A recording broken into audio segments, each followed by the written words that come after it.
Assalamualaikum warahmatullahi wabarakatuh. Ini kita masuk ke video yang ketiga ya, tentang misteri ruh, kemudian nafas, yang ketiga adalah jasad ya. Yang ketiga adalah jasad. Di video pertama dan kedua kita sudah membahas tentang bagaimana ruh, nafas, dan jasad tersusun secara baik di dalam diri seorang manusia pada saat dia berada di perut ibunya. Jadi mulai dari proses sperma, segumpal darah, segumpal daging, kemudian berubah menjadi tulang, lalu tulang dibungkus dengan daging. Nah, setelah proses itu semua berjalan dengan baik, kurang lebih 6 bulan atau 7 bulan ya, maka ditiupkanlah ruh. Kemudian dari situ juga muncul suatu hukum bahwa kita tidak boleh sembarangan menuduh seseorang melakukan zina.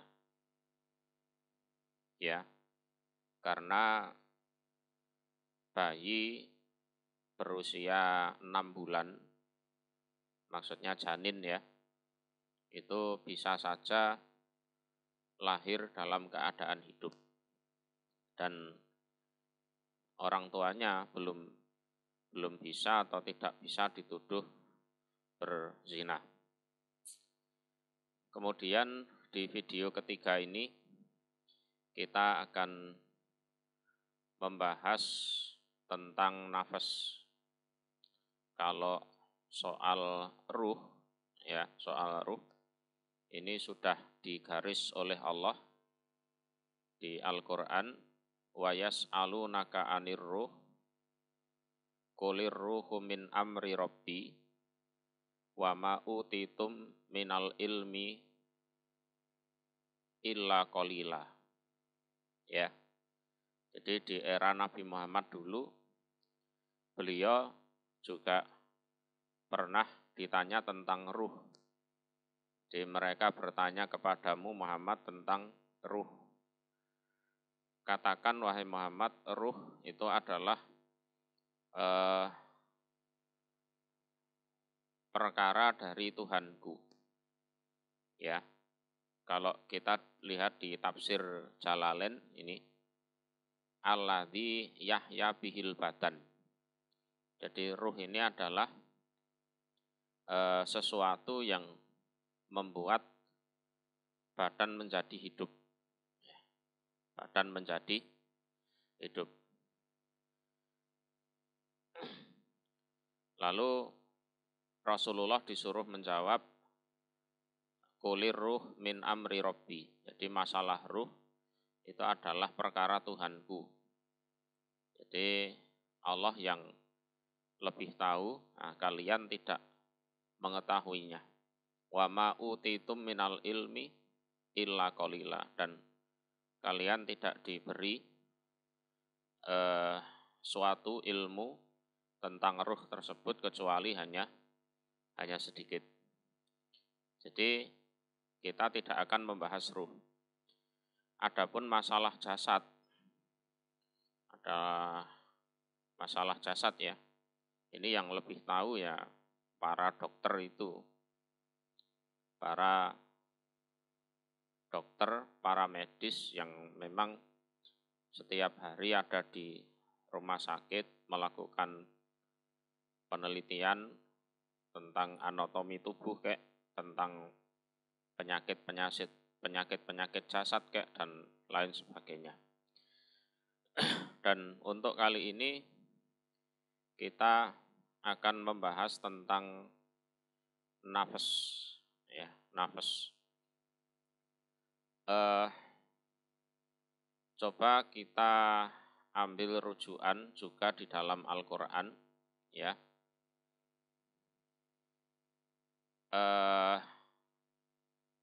Di surat As-Sams, di sini tertulis wa nafsin wa ma sawwaha fa alhamaha fujuraha wa taqwaha qad aflaha man zakkaha. Kemudian berikutnya wa qad khaba man dassaha. Ya, pembahasannya mulai dari ayat 7, wa nafsin wa ma sawwaha. Jadi demi nafas. Jadi nafas di sini kalau kita ambil rujukan di tafsir Jalalain bermakna nufus. Orang Indonesia juga menyebutnya dengan jiwa, ya. Kalau bahasa Arabnya nafas. Dan demi Allah yang menyempurnakan jiwa tersebut. Demi Allah yang menyempurnakan jiwa tersebut. Kemudian salah satu ciri dari nafas adalah bisa menerima ilham atau bisa menerima bisikan. Nah ini. Jadi di sini tertulis fa'alhamaha fujuraha wa taqwaha. Jadi Allah memberi ilham kepada nafas terhadap kedurhakaan si nafas itu sendiri maupun ketakwaan si nafas itu sendiri. Jadi durhakanya kita atau takwanya kita ini ada ilham dari Allah terhadap nafas kita. Kalau kita diberi ilham fujur, maka kita akan menjadi orang yang durhaka, yang jelek. Tapi sebaliknya kalau kita diberi ilham oleh Allah, ilham takwa, maka kita akan menjadi orang yang baik. Ya. Jadi nafas, nah ini adalah suatu elemen yang ada di dalam diri kita, yang mana dia bisa menerima ilham, bisa menerima bisikan, ya, bisa menerima bisikan. Termasuk bisikan setan ini arahnya ke nafas ini, ya, arahnya ke nafas. Termasuk dalam sholat dijelaskan di dalam hadis itu, kalau ada adzan setannya lari kepentut-pentut. Kalau adzannya selesai, balik lagi. Nanti ada qomat, lari lagi. Kemudian setelah qomatnya selesai, kita sholat, ada bisikan udkur kada, itu ya. Ingatlah ini, ingatlah ini. Jadi hal-hal yang sebelum kita sholat itu kita lupa atau tidak ingat, pas sholat itu jadi ingat. Tapi konsekuensinya adalah kita lupa bacaan sholatnya, bahkan lupa rakaatnya. Nah, nafas inilah yang kelak suatu saat akan didatangi oleh al-maut, jadi kematian. Kullu nafsin dha'iqatul maut. Jadi setiap jiwa atau nafas akan merasakan, kalau bahasa Jawanya ngincipi, yang namanya yang namanya kematian. Jadi ruhnya diambil, nafasnya dimatikan. Lah, setelah nafasnya dimatikan berefek kepada jasad. Jadi jasadnya yang asalnya hangat jadi dingin, yang asalnya ada nafasnya, kemudian nafasnya hilang, terus detak jantung yang asalnya berdetak jadi berhenti, terus umpama digores dengan peso gini ya, asalnya keluar darah jadi tidak keluar darah. Nah, itu nafasnya sudah mati atau sedang ngicipi yang namanya mati. Jasadnya jadi dingin, pucet, terus prosesnya ya ditangisi, terus dimakamkan pada akhirnya. Ya. Kemudian di ayat selanjutnya tertulis qad aflaha man zakkaha, sungguh beruntung orang yang mensucikan nafas tersebut dari dosa. Jadi toharoha minadzunub. Jadi seseorang yang dia mensucikan nafasnya dari berbagai macam dosa. Jadi toharoha minadzunub. Kemudian ayat berikutnya waqad khaba man dassaha, dan sungguh rugi orang yang menjerumuskan nafasnya sendiri ke dalam kemaksiatan. Ya, menjerumuskan nafasnya sendiri di dalam kemaksiatan. Lah, ini kalau dalam ilmu ruqyah ya, atau bahkan ilmu perdukunan.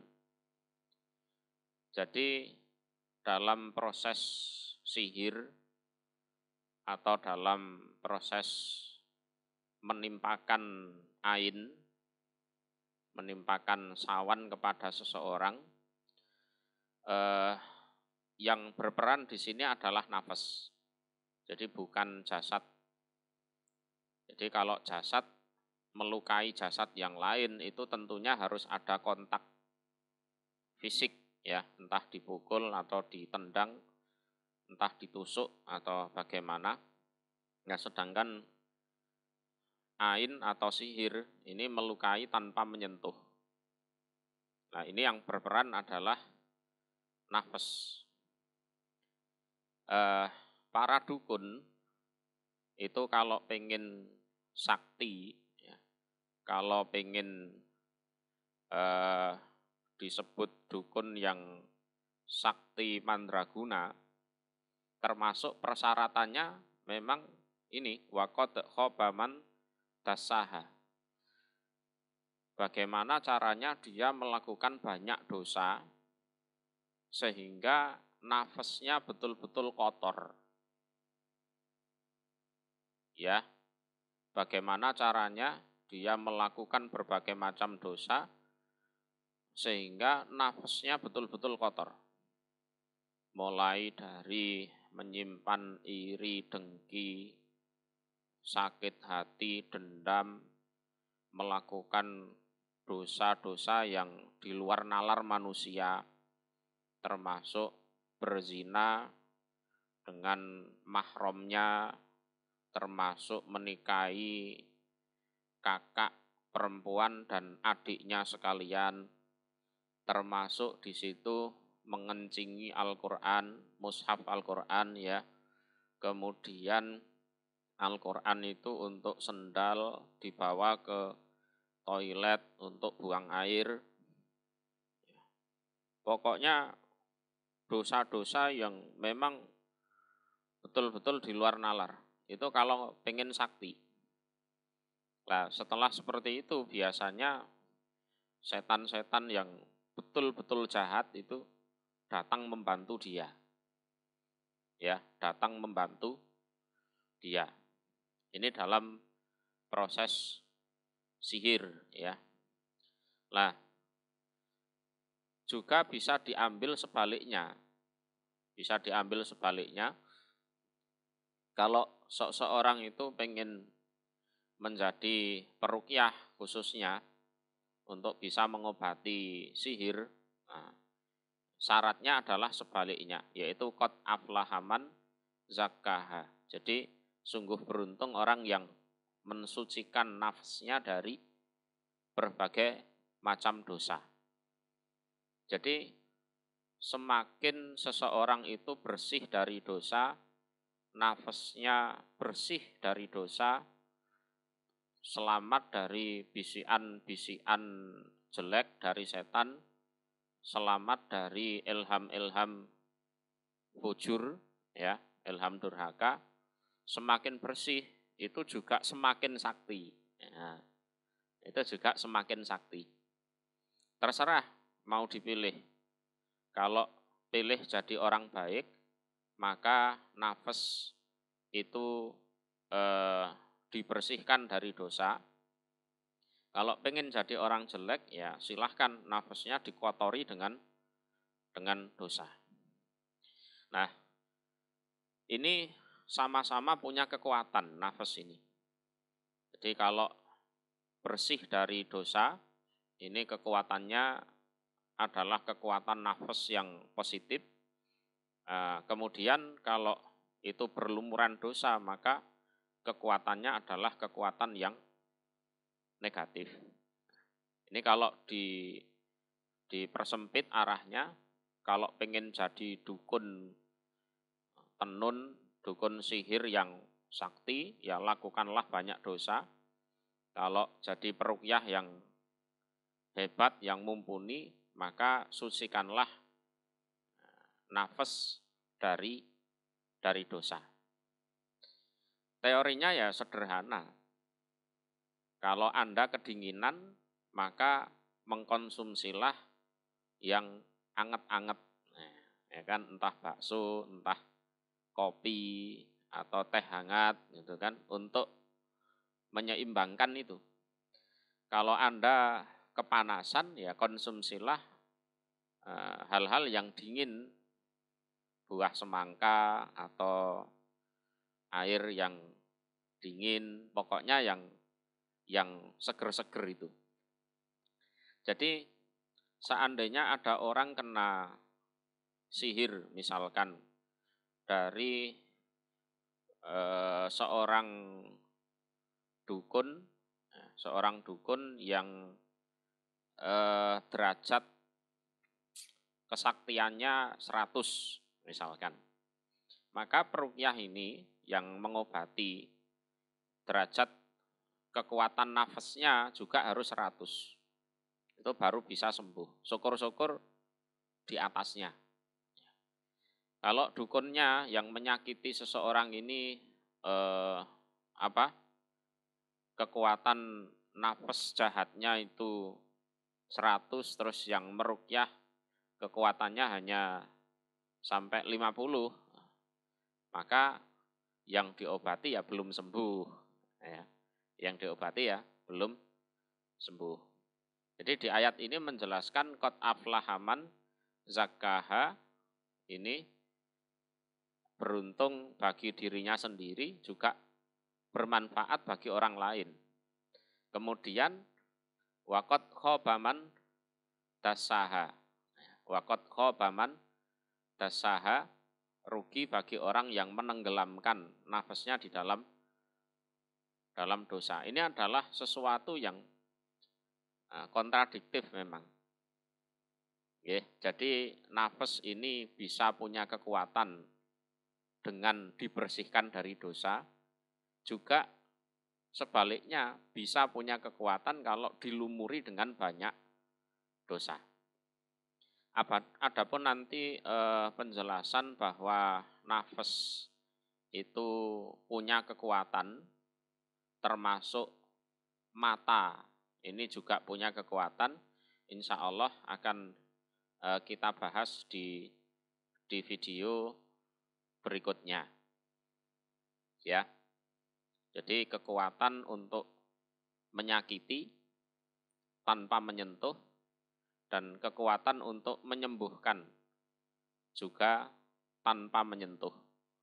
Jadi kalau dingin diobati dengan panas, kalau panas diobati dengan dingin. Konsep ini insya Allah semua orang juga sudah tahu. Untuk kali ini kita cukupkan sekian, akan kita bahas lebih lanjut tentang nafas yang memang punya kekuatan ya di video berikutnya. Akhirul kalam, assalamualaikum warahmatullahi wabarakatuh.